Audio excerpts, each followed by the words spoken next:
بسم اللہ الرحمن الرحیم۔ السلام علیکم ورحمۃ اللہ وبرکاتہ۔ ہوشیار، خبردار،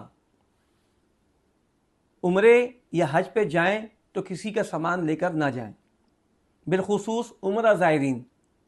اور کوئی ایجنٹ ان کو کوئی ہدیے کے طور پر سامان دے جس میں کسی بھی قسم کا سامان ہو، چاہے وہ احرام ہو یا کوئی بیگ یا کوئی اور چیز ہو، وہ کسی صورت میں نہ لے کر جائیں۔ حال ہی میں واقعہ ہمارے سامنے آیا کہ ایک ایجنٹ نے زائرین کو سامان دیا جس میں سے جدہ میں منشیات برآمد ہوئی۔ سعودی عرب میں منشیات کی سزا موت ہے، سوائے سر قلم کرنے کے وہ کوئی اور سزا نہیں دیتے، تو بہت احتیاط کریں، کہیں ایسا نہ ہو خدا نہ خواستہ آپ کے ساتھ بھی یہ پرابلم پیش آ جائے۔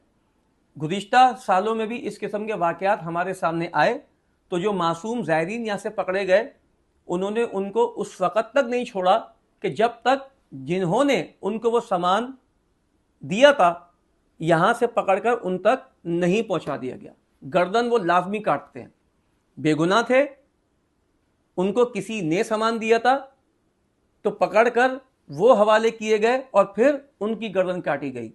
بہت احتیاط کریں، اور اس پیغام کے توسط سے میں ٹور آپریٹرز کی خدمت میں بھی گزارش کروں گا اور حکومت وقت سے بھی گزارش کروں گا کہ سرکاری سطح پر اس قسم کی پابندی لگائی جائے کہ عمرہ زائرین کو کوئی گروپ والا کسی قسم کا سامان نہ دے۔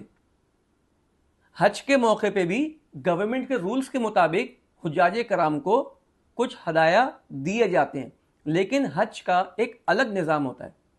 ایک پراپر ٹور آپریٹر ہوتا ہے جس کو کوٹا الاٹ کیا جاتا ہے، تو اس کے تمام کاغذی کارروائی، سارے معاملات حکومت وقت کے پاس موجود ہوتے ہیں، تو ان کی طرف سے واقعات آنا بہت شاذ اور نادر ہیں۔ لیکن عمرے کے اندر یہ ہے کہ بیچ میں دو دو تین تین ایجنٹ ہوتے ہیں اور پتہ نہیں چلتا کہ کون کسی معصوموں کی زندگی سے کھیل گیا۔